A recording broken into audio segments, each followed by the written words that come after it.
Data 23 janar, Zanafilla, kapitulli 24. Abrahami ishte tashmë plak dhe ishte në moshë të kaluar. Dhe Zoti e kishte bekuar Abrahamin në çdo gjë.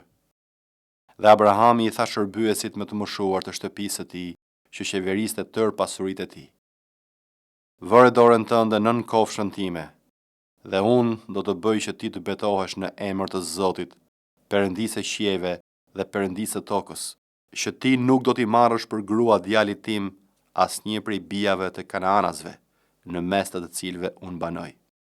Por do të shkosh në vendin tim dhe te fisi im për të marrë një grua për djalin tim, për Isakun. Shërbëtori u përgjigj: Ndofta ajo grua nuk dëshiron të më ndjekë në këtë vend. A duhet ta çoj atëherë përsëri birin tënd në vendin nga ke dalë? Atëherë Abrahami i tha: Ruhue mos e ço birin tim atje. Zoti Perëndia i qiellit që më hoqi nga shtëpia e atit tim dhe nga vendi ku kam lindur, më foli dhe mu betua duke thënë: Unë do t'ua jap këtë vend pasardhësve të tu. Ai do të dërgoj ëngjëllin e tij para teje dhe ti do të marrësh andej një grua për birin tim. Dhe në qoftë se gruaja nuk dëshiron të të ndjek, atëherë ti do të lirohesh nga ky betim që më ke bërë, vetëm mos e kthe ti mbir atje. Kështu shërbyesi e vuri dorën nën kofshën e Abrahamit Zotit të tij dhe ju betua për këtë gjë. Pastaj shërbyesi mori 10 deve nga devet e Zotit të tij dhe u nis, duke pasur me vete çdo lloj të mirash të zotërisë së tij. Ai e nisi rrugën dhe shkoi në Mesopotami, në qytetin e Nahorit. Dhe i gjunjëzoi devet jashtë qytetit, pra një pusi ujë, aty nga mbrëmja në kohën kur gra dalin për të marrë ujë, dhe tha: O Zot, Perëndia i zotërisë tim Abraham, të lutem, bëj që sot të kem mundësinë të kem një takim të lumtur. Trego dashamirësinë e Abrahamit, Zotit tim. Ja unë po rri pranë këtij burimi ujrash ndërsa bijat e banorëve të qytetit dalin për të mbushur ujë. Bëj që vajza, së cilës do t'i them: ule shtambën tënde që unë të pi, dhe që do të më përgjigjet: pi dhe do t'u jap për të pirë edhe deveve të tua, të jetë ajo që ti ja ke caktuar shërbyesit tënd Isak. Nga kjo unë do të kuptoj që ti ke treguar dashamirësi ndaj zotërisë tim. Ai s'kishte mbaruar së foluri kur ja doli Rebeka me shtambën në shpatullat e saj. Ajo ishte e bija e Bethuelit, birit të Mikailit, gruas së Nahorit dhe vëllait të Abrahamit. Vajza ishte shumë e bukur, e virgjër dhe asnjë burr nuk e kishte njohur kurrë. Ajo zbriti në burim, mbushi shtambën e saj dhe u ngjit përsëri lart. Atëherë shërbyesi vrapoi në drejtim të saj dhe i tha: Lër më të pi pak ujë nga shtamba jote. Ajo ju përgjigj: Pi zotëria im. Pastaj shpejtoi ta ul shtambën mbi dorë dhe i dha të pinte. Sapo mbaroi se dhëni ujë për të pirë, i tha: Do të mbush ujë edhe për devetet tua, derisa të ngopen me ujë. Me nxitime zbrazi shtambën e saj në korrit, vrapoi përsëri te burimi për të mbushur ujë për të gjitha devetet e tij. Ndërkaq ai njeri e sodiste në heshtje për të mësuar në qoftë se Zoti e kishte bërë të mbar apo jo udhëtimin e tij. Kur devet mbaruan së piri, njeriu mori një unaz floriri për hundën që peshonte gjysmë sikli dhe 2 byzylyk me një peshë prej 10 siklesh ari për kyçin e dorës së saj dhe tha: Bie kujt je? Ma thuaj të lutem. A ka vend në shtëpinë e babait tënd për ne, që ta kalojmë natën? Ajo u përgjigj: Unë jam bie Bethuelit, i biri i Milkahut, që ajo i lindi Nahorit. Dhe shtoj, tek ne ka shumë kasht dhe forazh, si edhe vend për të kaluar natën. Atëherë njeriu u përkul, adhuroi Zotin dhe tha: Qofti bekuar Zoti, Perëndia i Abrahamit, zotërisë tim, që nuk ka pushuar se qeni dashamirës dhe besnik ndaj zotërisë tim. Sa për mua, gjatë udhëtimit, Zoti më çoi në shtëpinë e vëllezërve të zotërisë tim. Dhe vajza vrapoi për të treguar këto gjëra në shtëpinë e nënës së saj. Por Rebeka kishte një vëllah të quajtur Laban, dhe Labani doli me vrap jashtë drejt burimit të ai njeri. Sa pa unazën në hund dhe byzylykët në kyçet e dorës të së motrës dhe dëgjoi fjalët që Rebeka motra e tij thoshte, kështu më foli ai njeriu, ju afrua këtij njeriu dhe ja që u gjet pranë deveve afër burimit. Dhe i tha: hyro i bekuar nga Zoti. Pse rri jashtë? Unë kam përgatitur shtëpinë dhe një vend për Devet. Njeriu hyri në shtëpi dhe Labani shkarkoi Devet, u dha kafshë dhe forazh deveve dhe solli ujë që të lante këmbët ai dhe njerëzit që ishin bashkë me të. Pastaj i vun përpara për të ngrënë, por ai tha: "Nuk do të ha derisa të plotësoj porosin që më kanë dhënë." Tjetri tha: "Fol." Atëherë ai tha: "Unë jam një shërbëtor i Abrahamit.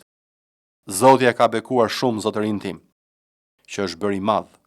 I ka dhënë dele dhe qe, argjend dhe flori, shërbyes dhe shërbyese, deve dhe gomer. Por Sara, gruaja e zotërisë tim, ka lindur në pleqërinë e saj një djalë zotërisë tim, i cili i ka dhënë atij gjithçka zotëron. Dhe zotëria im më vuri të betohem duke thënë: Nuk do të marrësh grua për djalin tim nga bijtë e Kanaanejve në vendin ku banoj, por do të shkosh në shtëpinë e babait tim dhe të fisi im, dhe aty do të marrësh një grua për birin tim." Atëherë unë i thash zotërisë tim: "Nofta gruaja nuk do të doj të më ndjek." Por ai u përgjigj: "Zoti para të cilit kam ecur do të dërgoj ëngjëllin e tij bashkë me ty dhe do ta bëj të mbar udhëtimin tënd, dhe ti do të marrësh për birin tim një grua nga farefisi im dhe nga shtëpia e babait tim. Do të lirohesh nga betimi që më ke bërë kur të shkosh te fisi im, dhe po të jetë se nuk duan të ta japin, do të lirohesh nga betimi që më ke bërë. Sot kam arritur te burimi dhe thash: O Zot, Perëndia i zotërisë tim Abraham, në rast se të pëlqeu kështu, të lutem bëje të mbar udhëtimin që kam filluar. Ja, unë po ndalem pranë burimit të ujit. Bëj që vajza që ka për të dalë për të marrë ujë dhe se cilës do t'i them lër më të pi pak ujë nga shtamba jote dhe që do të më thotë pi sa ke nevojë dhe do të marrë ujë edhe për devetet tua, le të jetë gruaja që Zoti i ka caktuar djalit të zotërisë tim." Para se unë të kisha mbaruar së foluri në zemrën time, doli jashtë Rebeka me shtambën e saj mbi shpatull. Ajo zbriti te burimi dhe mbushi ujë. Atëherë unë i thash: "O lërm të pi." Dhe ajo shpejtoi ta ulte shtambën nga shpatulla e saj dhe u përgjigj: "Pi dhe do t'u jap të pinë edhe deveve të tua." Kështu unë piva dhe ajo u dha të pinë edhe deveve.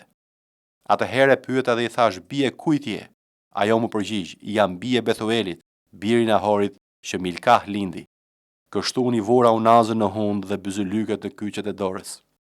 Pastaj u përkula, adhurova Zotin dhe e bekova Zotin Perëndinë e Abrahamit, zotërisë tim, që më ka çuar në rrugën e drejtë për të marrë për birin e tij të bien e vëllait të zotërisë tim. Dhe tani, në rast se doni të silleni me dashamirësi dhe besnikëri ndaj zotërisë tim, duhet të ma thoni. Në rast se jo, ma thoni një lloj dhe unë do të kthehem djathtas ose majtas. Atëherë Labani dhe Bethueli ju përgjigjen dhe i thanë: "Kjo varet nga Zoti. Ne nuk mund të flasim as për mirë, as për keq. Ja, Rebeka është këtu para teje. Merre me vete, shko dhe ajo të bëhet gruaja e birit të zotërisë tënd, ashtu siç ka thënë Zoti." Kur shërbëtori Abrahami dëgjoi fjalët e tyre, u përul në tokë përpara Zotit. Shërbëtori nxori sendet argjenda dhe të arta, si dhe rroba dhe ia dha Rebekës, dhe u dhuroi gjithashtu sendet të çmueshme vëllait dhe nënës së Rebekës. Pastaj hëngrën e pinë ai dhe njerëzit që ishin bashkë me të. U ndalën vetëm atë natë. Kur u ngritën në mëngjes, shërbëtori tha: "Më lini të kthehem te zotëria im." Vëllai dhe nëna e Rebekës thanë: "Lëre që vajza të rri disa ditë me ne, të paktën 10 ditë, pastaj mund të ikë." Por ai u përgjigj atyre: "Mos më mbani, sepse Zoti e ka bërë të mbar udhëtimin tim. Më lini të iki, që unë të kthehem te zotëria im." Atëherë ata i thanë: "Të tharasim vajzën dhe ta pyesim atë." Atëherë thirrën Rebekën dhe i thanë: "A do të shkosh me këtë njeri?" Ajo u përgjigj: "Po, do të shkoj." Kështu e lanë Rebekën, motrën e tyre, të shkoj me tajen e saj dhe me shërbëtorin dhe njerëzit e Abrahamit. Dhe e bekuan Rebekën dhe i thanë: "Motra jon, t'ju bëfsh nëna e mira mizëri njerëzish dhe pasardhësit e tu paqin në dorë portat e armiqve të tyre." Atëherë Rebeka dhe shërbyeset e saj u ngritën më këmbë, hipen mbi devet dhe shkuan pas këtij njeriu. Kështu shërbëtori mori Rebekën dhe iku. Ndërkaq Isaku ishte kthyer nga pusi i Lahai Rojit, sepse banonte në krahinën e Negevit. Isaku kishte dalë aty nga mbrëmja në fushë për të menduar, dhe ai ngriti syt dhe pa disa deve që po vinin. Edhe Rebeka ngriti syt dhe pa Isakun. Atëherë zbriti me të shpejt nga deveja dhe i tha shërbëtorit: "Kush është ai njeri që vjen nga fusha drejt nesh?" Shërbëtori ju përgjigj: "Është zotëria im." Atëherë ajo mori vellon dhe u mbulua. Pastaj shërbëtori tregoi Isakut tërë gjërat që kishte bërë. Dhe Isaku e futi Rebekën në çadrën e Sarës, nënës së tij, dhe e mori me vete. Ajo u bë gruaja e tij dhe ai e dashuroi. Kështu Isaku u ngushëllua mbas vdekjes së nënës së tij. Mateo, kapitulli 23.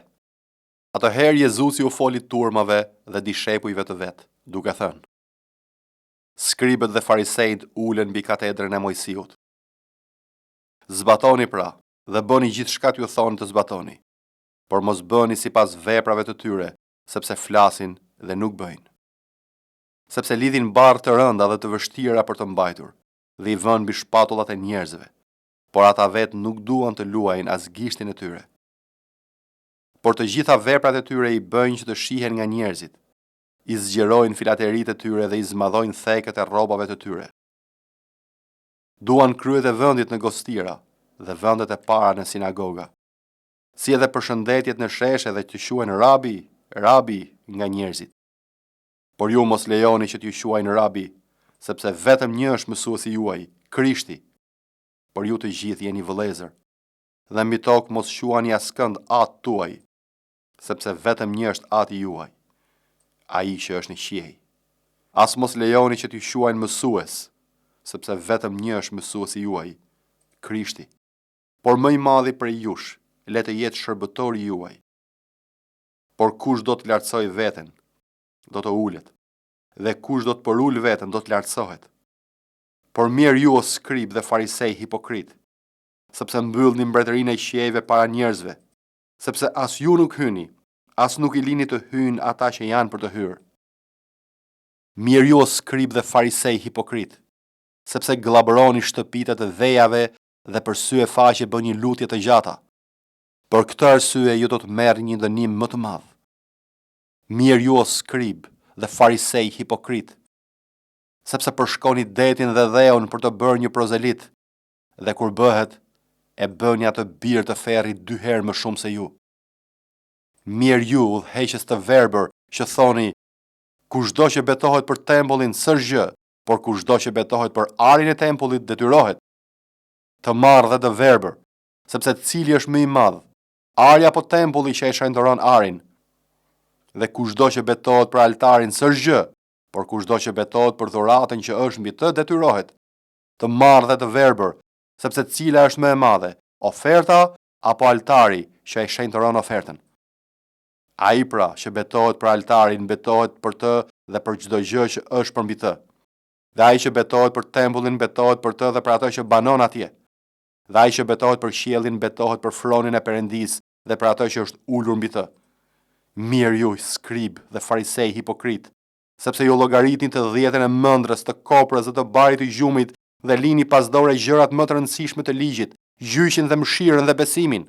Këto duhet i bëni dhe ato të mos i lini. Udhëheqës të verbër që sitni mushkonjën dhe kapërdini deven, mirë ju skrib dhe farisej hipokrit, sepse pastroni anën e jashtme të kupës edhe të pjatës, ndërsa për brenda janë plot me grabitje dhe mos përmbajtje. Farisej verbër, pastro më parë të brendshmën e kupës dhe të pjatës, që edhe jashtmja të bëhet e pastër. Mirë ju o skrib dhe farisej hipokrit, sepse u ngjani varreve të zbardhura, që nga jashtë duken të bukur, por brenda janë plot eshtra të vdekurish dhe gjithfar pa pastërtish. Kështu edhe ju nga jashtë u dukeni njerëzve si të drejtë, por për brenda jeni plot hipokrizi dhe paudhësi. Mirë ju o skrib dhe farisej hipokrit, sepse ndërtoni varrezat e profetëve dhe zbukuroni monumentet e të drejtëve dhe thoni: po të kishim qenë në kohën e etërve tan, nuk do të ishim pjesëtar me ta në gjakun e profetëve. Kështu që ju dëshmoni për veten tuaj se jeni bita atyre që vranë profetët, dhe ju e mbushni masën e etërve tuaj, o gjarpërinj, o pjell në përkash, si do t'i shpëtoni gjykimit të ferrit. Prandaj ja, unë po ju dërgoj profet, dietar dhe skrib, dhe ju disa prej tyre do t'i vritni, dhe do t'i kryqëzoni, disa të tjerë do t'i fshikulloni në sinagogat tuaja, dhe do t'i përndiqni nga një qytet në tjetrin, që të bjerë mbi ju i gjithë gjaku i drejtit derdhur mbi dhe, nga gjaku i të drejtit Abel deri te gjaku i Zakarias, birit e Barakias që ju e vrat ndërmjet tempullit dhe altarit. Në të vërtetë po ju them se të gjitha këto gjëra do të bien mbi këtë brez. Jeruzalem, Jeruzalem, që i vret profetët dhe i vret me gur ata që të kanë dërguar. Sa herë kam dashur t'i mbledh bitet tu, ashtu si që mbledh kloçka zogjtë e vetë në krah, por ju nuk deshet. Ja, shtëpia juaj po lihet e shkret. Sepse unë po ju them se tash e tutje nuk do të më shihni më derisa të thoni bekuar qoftë ai që vjen në emër të Zotit. Nehemia, kapitulli 13. Po atë ditë u lexua në prani të popullit libri i Mojsiut, dhe aty u gjet e shkruar që Amoniti dhe Moabiti nuk duhet të hynin kurrë në asamblenë e Perëndisë. Sepse nuk i kishin pritur me buke me ujë bitë e Izraelit dhe kishin rekrutuar kundër tyre me para Balamin për t'i mallkuar. Por Perëndia ynë e ndëroi mallkimin në bekim. Sa e dëgjuan ligjin, ata ndan nga Izraeli tërë njerëzit e huaj që ishin përzier me ta. Para kësaj, prifti Eliashib, që ishte caktuar në dhomat e shtëpisë së Perëndisë tonë dhe kishte lidhur krushi me Tobiahun, kishte përgatitur për këtë një dhomë të madhe ku vinin me parat, ofertat, temjanin, përdorëse të dhjetat e grurit, të verës e të vajt, tërë ato që me ligj u përkisnin levitëve, këngëtarve, dertarve, si edhe ofertat e mbledhura për priftërinë. Por gjatë kësaj kohe, unë nuk isha në Jeruzalem, sepse në vitin e 32 të Artakserksit, mbreti të Babilonis, isha kthyer pranë mbretit. Pas një farë kohe, mora leje nga mbreti dhe u ktheva në Jeruzalem. Kështu pash të keqen që Eliashibi kishte bërë për të favorizuar Tobiahun, duke përgatitur për të një dhomë në oborret e shtëpisë së Perëndisë. Më erdhi shumë keq për këtë gjë dhe kështu hodha jashtë dhomës tërë orendit shtëpiake që i përkisnin Tobiahut, pastaj urdhërova që të pastroheshin ato dhoma dhe të rivendoseshin përdorëset e shtëpisë së Perëndisë, ofertat dhe temjani. Pastaj mësova gjithashtu që racionet që u detyroheshin levitëve nuk u ishin dhënë atyre dhe që levitët dhe këngëtarët që kryenin shërbimin kishin ikur secili në tokën e vet. Atëherë qortova gjyqtarët dhe u thash atyre: pse shtëpia e Perëndisë është braktisur? Pastaj i mblodha dhe i vura përsëri në funksionet e tyre. Tër Juda solli pastaj në magazinat të dhjetat e grurit, të mushtit dhe të vajit. Mbi këshyrin e magazinave ja besova priftit Shelemjah, shkruesit Cadok dhe Pedajahut, një nga levitët. Si ndihmësa të tyre, zgjodha Hananin, birin e Zakurit, biri i Matanjahut, sepse këta konsideroheshin si njerëz besnik. Atyre u takonte detyra të bënin ndarjet midis vëllezërve të tyre. Por këtë më kujto mua, o Perëndia im, dhe mos i fshi veprat e mira që kam bërë për shtëpinë e Perëndisë tim dhe për ruajtjen e saj. Në ato ditë vura re në Jud disa që shtrydhin rrushin ditën e Shabatit dhe mbartnin thas gruri duke i ngarkuar mbi gomer, bashkë me verën, rrushin, fiqt dhe gjithë farë ngarkesas të tjera që sillnin në Jeruzalem ditën e Shabatit. Dhe unë i qortova për shkak të ditës në të cilin shisnin sendet ushqimore. Përveç kësaj, disa njerëz të Tiros që banonin në Jeruzalem importonin peshk dhe lloj-lloj mallrash dhe u ashisnin bijve të Judës ditën e Shabatit dhe në Jeruzalem. Atëherë qortova parinë e Judës dhe i thash: ç'është kjo e keqe që kryeni duke përdhosur ditën e Shabatit? A nuk vepruan një lloj jetërit tan? A nuk bëri Perëndia ynë të pllakos mbi ne dhe mbi qytetin ton tërë kjo fatkeqësi? Por ju po sillni një zemrim më të madh mbi Izraelin duke përdhosur Shabatin. Kështu sapo portat e Jeruzalemit filluan të jenë në terr, para se të fillonte Shabati, unë urdhërova që portat të ishin të mbyllura dhe të mos hapeshin deri pas Shabatit. Vendosa madje disa shërbëtorë të mi te portat, me qëllim që asnjë ngarkesë të mos hynte në qytet gjatë ditës së Shabatit. Por tregtarët dhe shitësit e çdo lloj malli e kaluan natën jashtë Jeruzalemit 1 ose 2 herë. Atëherë unë i qortova dhe u thash: pse e kaloni natën para mureve? Po ta bëni një herë tjetër, do të veproj kundër jush.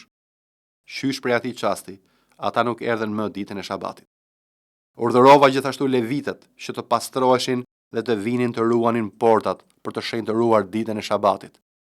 Edhe për këtë më kujto mua, o Perëndia im, dhe ki mëshirë për mua sipas madhësisë dhe mëshirisë sate. Në ato ditë pash, gjithashtu, disa judej që ishin martuar me gra të Ashdotit, të Amonit dhe të Moabit.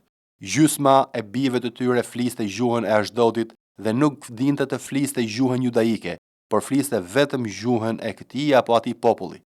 Atëherë, unë i shortova, i mallkova, rraha disa prej tyre, u shkula flokët, pastaj i vura që të betohen në emër të Perëndisë se nuk do t'ja jepnin bijat e veta bijve të atyre dhe nuk do të merrnin bijat e tyre për bijtë e vet as për vete. Dhe thash, a nuk më katoi vallë Salomoni, mbreti i Izraelit për këto gjëra? Megjithatë, midis kaq kombeve nuk pati një mbret si ai. E donte Perëndia i tij dhe Perëndia e kishte vendosur mbret mbi tërë Izraelin, por gratë e huaja e bën edhe atë të mëkatoj. A duhet pra të dëgjojmë për ju se kryeni këtë të keqe të madhe, se mëkatoni kundër Perëndisë tonë duke u martuar me gratë e huaja? Njëri nga bijtë e Joadas, birit të Eliashibit, kryepriftit, ishte dhëndër i Sanballatit, Horonitit, unë e përzuara larg vetes. Mbaj mend ata, o Perëndia im, sepse kanë ndotur priftërinë dhe beslidhjen e priftërisë dhe të levitëve.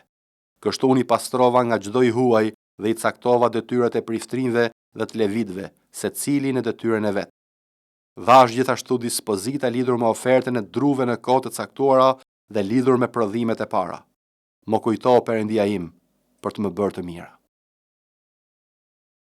Veprat e apostujve, kapitulli 23. Pali duke i ngulur syt nga Sinedri, tha: Burra vëllezër, deri më këtë ditë unë jam sjell përpara Perëndisë me ndërgjegje krejt të mirë. Dhe kryeprifti Anania u dha urdhër atyre që ishin pranë tij, ta godisnin në gojë. Atëherë Pali i tha: Perëndia do të të godas ty, o mur i zbardhur. Ti e ulur të më gjykosh sipas ligjit dhe kundër ligjit i jep urdhër të më godasin. Dhe ata që ishin të pranishëm thanë: Kryepriftin e Perëndisë fyen ti? Dhe Pali u përgjigj: Nuk e di o vëllezër se është kryeprift, sepse është shkruar: Ti nuk do të flasësh keq për të parin e popullit tënd. Pali pra duke e ditur se një pjesë ishte nga saducejt dhe tjetra nga farisejt, thirri në Sinedër: Burra vëllezër, unë jam farise, bir fariseu. Unë po gjykohem për shkak të shpresës dhe të ringjalljes së të vdekurve. Por sa po tha këtë, u bë një grindje ndërmjet farisejve dhe saducejve dhe kuvendi u përqa, sepse saducejt thonë se nuk ka ringjallje, as ëngjëll, as frym, ndërsa farisejt që të dyja. Atëherë u bë zhurmë e madhe. Skribet e palës së farisejve u quan në këmbë dhe kundërshtuan duke thënë: Ne nuk gjejmë asnjë gjë të keqe te ky njeri, dhe nëse i ka folur një frym ose një ëngjëll, të mos luftojmë kundër Perëndisë. Dhe duke qenë se grindja po shtohej, kryemjesi, nga frika se mos Pali bëhej copa prej tyre, urdhëroi ushtrinë të zbresë dhe ta heqë nga mesi i tyre dhe ta çojë në fortesë. Por një natë më pas, Zoti u shfaq atij dhe i tha: Kuraju Pal, sepse sikurse ke dhënë dëshmi për mua në Jeruzalem, ashtu duhet të dëshmosh edhe në Rom. Dhe si u bë ditë, disa nga judejt kurdisën një komplot duke u lidhur me betim, duke thënë që të mos hanë dhe të mos pinë derisa ta kenë vrarë Palin. Por ata që kishin bërë lidhje me be ishin më tepër se 40. Ata erdhën të kryepriftrinjt dhe të pleqt dhe thanë: Ne jemi lidhur me betim të mos vëmë gjë në gojë derisa të vrasim Palin. Tani pra ju bashkë me Sinedrin bëni një kërkesë kryemjesit që t'ju asjell nesër, gjoja se doni ta hetoni më saktë çështjen e tij. Dhe ne para se të afrohet, do të jemi gati ta vrasim. Por djali i motrës së Palit, si e mori vesh kurthin, vajti dhe hyri në fortesë dhe i tregoi Palit. Atëherë Pali thirri një nga kryeqindesit pranë vetes dhe i tha: Çoje këtë djalë te kryemisi, sepse ka diçka për t'i treguar. Atëherë ai e mori dhe e çoi te kryemisi dhe tha: Pali i burgosuri më thirri dhe mu lut të sjell këtë djalë, sepse ka diçka për të të thënë. Atëherë kryemisi e kapi për dore, e mori me një anë dhe e pyeti: Çfarë ke për të më treguar? Dhe ai tha: Judejt janë marrë vesh që të kërkojnë që nesër ta zbresësh Palin, Sinedrit, se gjoja dashkan ta hetojnë më sakt çështjen e tij. Por ti mos u beso, sepse më shumë se 40 burra nga ata kanë ngritur kurth kundër ti, sepse janë lidhur me betim të mos hanë e të mos pinë derisa ta kenë vrarë, dhe tani janë gati dhe presin premtimin tënd. Kryemisi pra e la të shkoj djalin, duke e urdhëruar që të mos i tregoj kurkujt se e kishte vënë në dieni për këto. Pastaj thirri 2 nga kryeqindësit dhe u tha: Bëni gati që nga ora e 3 e natës 200 ushtar, 70 kalorës dhe 200 shtizmbajtës për të shkuar deri në Cezare. Dhe u tha të bënin gati edhe kafshë që të hipnin palin dhe ta çonin shëndosh e mirë te qeveritari Felix. Dhe ai shkroi një letër me këtë përmbajtje: Claud Lysia, qeveritarit shumë të shkëlqyeshëm Felix. Përshëndetje. Ky burr ishte kapur nga judejt dhe që gati të vritej prej tyre, kur mbërrita me ushtarë dhe nxorra sepse mora vesh se ishte qytetar romak. Dhe duke dashur të di fajin për të cilin e akuzonin, e zbrita para Sinedrit të tyre. Dhe gjeta se e akuzonin për çështje të ligjit të tyre dhe që ai nuk kishte asnjë akuzë që të meritonte vdekje nëse prangat. Dhe si më njoftuan për kurthin që judejt i ngritën këtij burri, ta nisa me njëherë, duke u dhënë urdhër paditësve të parashtrojnë para teje ankimet që kanë kundër tij. Qofsh me shëndet. Ushtarët pra sipas urdhrit të dhënë, morën palin dhe e quan natën në Antipatrid. Dhe të nesërmen pasi lanë kalorësit të shkojnë me të, u kthyen në fortesë. Ata, si hynë në Cezare, ja dorëzuan letrën qeveritarit, ja paraqitën edhe palit. Si e lexoi letrën, qeveritari e pyeti palin nga çkrahin ishte, dhe kur mori vesh se ishte nga Kilikia, i tha: Unë do të dërgoj kur të mbërrin edhe paditësit e tu, dhe urdhëroi të ruanin në preteriumin e Herodit.